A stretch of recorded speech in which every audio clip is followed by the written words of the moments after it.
My name is Dr. Vishal Rao. In today's lecture of Spirogyra, we are going to discuss about asexual reproduction found in it. Friends, in previous two lectures, we have discussed about the introduction of Spirogyra, cell structure of Spirogyra, theta structure of Spirogyra, cell division process in Spirogyra, and now we are going to have a look at reproduction in Spirogyra. The reproduction in Spirogyra takes place by three methods. They are vegetative reproduction, second asexual reproduction, and third one is sexual reproduction. Vegetative reproduction. This reproduction takes place by fragmentation. Fragments means we can say that the pieces made by any mechanical action or any mechanical force. When the filament breaks into a many fragment by mechanical action, each fragment grows into a new filament.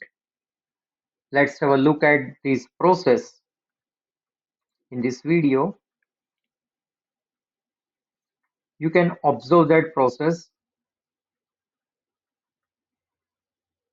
There is a single filament of Spirogyra. By a mechanical force, if we break it into pieces, all pieces, each and every pieces will be developed in a new individual filament of Spirogyra. That was vegetative reproduction. Now have a look at the second process, asexual reproduction in Spirogyra. The asexual reproduction in Spirogyra again takes place by three methods. They are akinnate, aplanospores, and parthenospores. We will discuss about each and every method in detail. Firstly, we are going to discuss about akinnate. Have a look at its diagram. Akinnates are thick-walled and non-motile vegetative cells. Their cell wall is very thick. Sometimes the vegetative cell stores plenty of reserve food, means much food, and develops a thick wall around it. This thick wall cell is called akinnate.